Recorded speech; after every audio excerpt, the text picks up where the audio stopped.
This channel does not promote any violent, harmful, or illegal activities. All content provided by this channel is meant for an educational purpose only. এই মুহূর্তের একটা চাঞ্চল্যকর খবর এবার আমরা নজর রাখবো, কারণ মন্দারমণিতে ঘুরতে গিয়ে রহস্য মৃত্যু ঘটল তৃণমূল নেতার। আমডাঙ্গার আধহাটা পঞ্চায়েতের উপপ্রধানের স্বামীর রহস্য মৃত্যু। কিভাবে ঘটলো এই মৃত্যু, পুলিশ কি বলছে জানবো। আমাদের সহকর্মী দীপঙ্কর এই মুহূর্তে রয়েছেন আমাদের সঙ্গে। দীপঙ্কর, দেখো, পুলিশ গোটা ঘটনার তদন্ত শুরু করেছে। ইতিমধ্যে আমডাঙ্গা আধহাটা পঞ্চায়েতের উপপ্রধানের স্বামী আবুল নাসার তার ঝুলন্ত দেহ উদ্ধার হয়, কিন্তু এখান থেকে তিনি বেড়াতে গেছিলেন মন্দারমণিতে গিয়ে তিনি আত্মহত্যা করেছেন নাকি তাকে কেউ ওইভাবে মেরে ঝুলিয়ে দিয়েছে, এই বিষয়টাই কিন্তু পুলিশ খতিয়ে দেখছে। এবং সেই খবর যখন আমডাঙ্গায় আসে, আমডাঙ্গার যে সমস্ত তৃণমূল নেতৃত্ব তারা বলছেন দলের যথেষ্ট সক্রিয় কর্মী ছিলেন তিনি, এবং তার এই চলে যাওয়া অকারণ যাতে সঠিক তদন্ত হয় এবং যারা দোষী যদি কেউ থাকে তাহলে তারা গ্রেপ্তার হয়, সেই দাবি ক্ষেত্রে স্থানীয় তৃণমূল। বেশ, অনেক ধন্যবাদ দীপঙ্কর, তুমি নজর রাখো। বন্ধুদের সঙ্গে ঘুরতে গিয়েছিলেন তৃণমূল নেতা এবং তারপর তার রহস্য মৃত্যু। মন্দারমণিতে ঘটে গেল রহস্য মৃত্যু। মন্দারমণির হোটেলে তৃণমূল নেতার ঝুলন্ত দেহ উদ্ধার করা হলো। ঘুরতে গিয়ে রহস্য মৃত্যু তৃণমূল নেতার। আমডাঙ্গার আধহাটা পঞ্চায়েতের উপপ্রধানের স্বামী তার রহস্য মৃত্যু। এই মুহূর্তের চাঞ্চল্যকর খবর, আমরা সেই খবরে নজর রাখছি। মন্দারমণির হোটেলে ঘুরতে গেছিলেন তারা এবং সেখানে গিয়ে ঝুলন্ত দেহ উদ্ধার হলো তৃণমূল নেতার।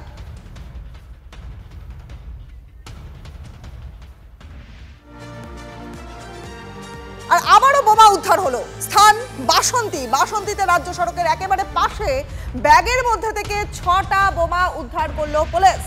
একেবারে ব্যাগের থেকে 6টা বোমা উদ্ধার করা হলো। ঘটনায় এক যুবককে গ্রেফতার করেছে বাসন্তী থানার পুলিশ। বোমা নিষ্ক্রিয় করতে খবর দেওয়া হয়েছে বম্ব স্কোয়াডকে। আরও কেউ জড়িত আছে কিনা তা জানতে তদন্ত শুরু করেছে বাসন্তী থানার পুলিশ। ফের বাসন্তীতে উদ্ধার করা হলো বোমা।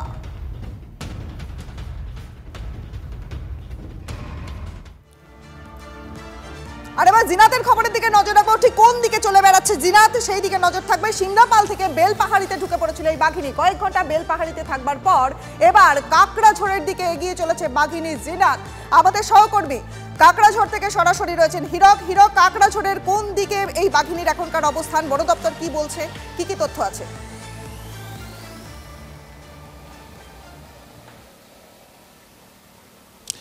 দেখো, গতকাল রাতে কটাচুয়ার জঙ্গলে সেখানে এই বাঘিনীকে দেখা গেছিল এবং তারপরে আজকে সকালবেলায় শেষবার যখন এই বাঘিনীকে ট্র্যাক করা হয়, অর্থাৎ সকাল 6টায়, যে সময় তার রেডিও কলারের সিগন্যাল পান বন দপ্তরের আধিকারিকরা, সেই সময় সেই বাঘিনী কিন্তু 10 থেকে 12 কিলোমিটার আরও বেশ কিছুটা দক্ষিণ পশ্চিমে সরে গিয়ে সেটা এই মুহূর্তে অবস্থান করছে ময়ূর ঝর্ণা এবং কাঁকড়াঝোড় জঙ্গলের মধ্যে। তবে বন দপ্তরের তরফ থেকে যেটা আশঙ্কার কথা শোনা যাচ্ছে সেটা হচ্ছে যে এই বাঘিনীকে শেষবার ট্র্যাক করা গেছে সকাল 6টায়, অর্থাৎ তার রেডিও কলারের সিগন্যাল পাওয়া গেছে সকাল 6টায়। এই মুহূর্তে তাই বাঘিনীর অবস্থান ঠিক কোন জায়গায় সেটা কিন্তু এই মুহূর্তে স্পষ্ট নয় বন দপ্তরের কাছে। তবে বন দপ্তরের 6টি টিম, একই সঙ্গে পশ্চিমবঙ্গ রাজ্যের বন দপ্তর, ওড়িশা রাজ্যের বন দপ্তর এবং ঝাড়খণ্ডের বন দপ্তর, তারা একত্রে মোট 6টি টিম এই মুহূর্তে কার্যত কাঁকড়াঝোড় এবং ময়ূর ঝর্ণা জঙ্গলে তারা তল্লাশি চালাচ্ছেন। হাতে অ্যান্টেনা নিয়ে তারা খোঁজার চেষ্টা করছেন যে ওই বাঘিনী কোথায় রয়েছে, কারণ এই বাঘিনীর গলায় রেডিও কলার রয়েছে। স্বাভাবিকভাবে সেই রেডিও কলার থেকে যে সিগন্যাল আসে সেই সিগন্যাল অ্যান্টেনায় ধরা পড়ার কথা, কিন্তু বাঘিনীর এই মুহূর্তে অবস্থান বুঝতে পারা যাচ্ছে না, কারণ এই রেডিও কলার থেকে আসা সিগন্যাল বন দপ্তরের আধিকারিকদের অ্যান্টেনায় ধরা পড়ছে না। আর তাই কিন্তু চিন্তা বাড়িয়েছে বন দপ্তরের আধিকারিকদের। ইতিমধ্যেই এই এলাকায় কোন জায়গায় বাঘিনী রয়েছে সেটা স্পষ্ট না হওয়ায় গোটা এলাকায় কার্যত যে লোকালয়গুলি রয়েছে সেই লোকালয়গুলিতে সতর্কবার্তা দেওয়া হয়েছে। সর্বত্র প্রচার অভিযান চালানো হচ্ছে বন দপ্তরের তরফে, যাতে কেউ একা বনের মধ্যে না প্রবেশ করে বা জঙ্গলে প্রবেশ না করে।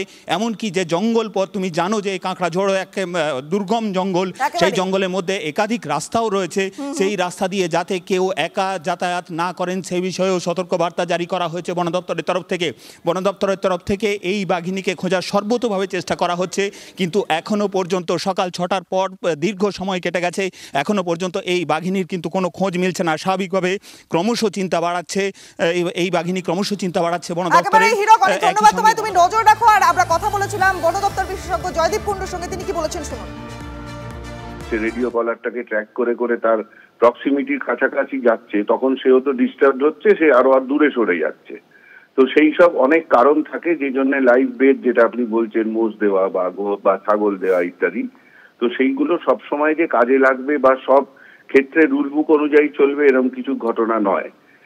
তবে আমার বিশ্বাস এখন পশ্চিমবঙ্গে বাঘ আছে এবং পশ্চিমবঙ্গ ধরুন যে টিমটা ওখানে গেছে আমি জানি এবং আমার বিশ্বাস যে সবকিছু যদি ঠিক মতো চলে তাহলে পশ্চিমবঙ্গে থাকা অবস্থাতে বাঘকে ক্যাপচার করতে সক্ষম হবে। আমাদের যারা বন দপ্তরের অফিসাররা পশ্চিমবঙ্গের গেছেন এবং যে ট্র্যাঙ্কুলাইজেশন টিম তাদের সাথে গেছে তারা বাঘকে কর্ডন করার চেষ্টা করছেন এবং আমার বিশ্বাস যদি সবকিছু প্রতিকূল থাকে, আজকের থেকে আবার ওয়েদারটা খারাপ হয়ে গেল, এটা একটু সমস্যা হবে।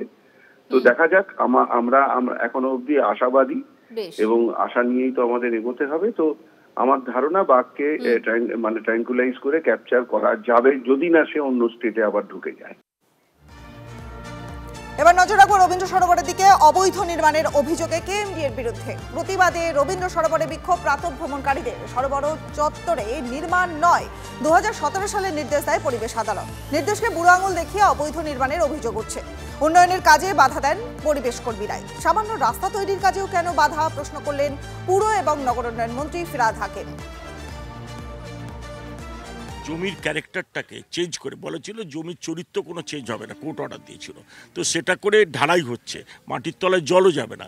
আর এবার পরিযায়ী পাখিরা আসেনি, তো সব মিলিয়ে যে দূষণ বাড়ছে, কোর্টে যাওয়া হবে, কোর্টে আদালত অবমাননার মামলা হবে এবং তার সাথে যাতে এই ধরনের কনস্ট্রাকশন না হয় সেটা বলা হবে। যে কনস্ট্রাকশন যে উদ্দেশ্যে চলছে কেএমডিএর, এটা বহু জায়গা রয়েছে সেখানে করা যেতে পারে। হোয়াই রবীন্দ্র সরোবর?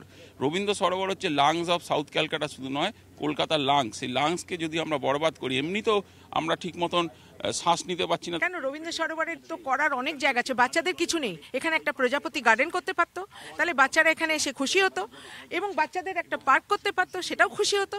তা না কংক্রিট, রবীন্দ্র সরোবরের ভেতর কংক্রিট, এটা একটা কিরকম অবাক কাণ্ড না? আমাদের খুব অবাক করেছে রবীন্দ্র সরোবর কংক্রিট। রাজ্য সরকার তো রবীন্দ্র সরোবরটাকে একটা মডেল করতে পারতো। কয়েকটা টালি নড়ছিল, আমি কেএমডিএ কে ডেকে বললাম এই টালিগুলোকে ফিক্স করে দাও, নাহলে ঢড় করে নড়ছে, পড়ে যাবে। ওখানে কোনো কনস্ট্রাকশন হচ্ছে না। একটা মাঠের মধ্যে এখন গিয়ে দেখে আসুন, এত এত করে জঙ্গল হয়ে রয়েছে।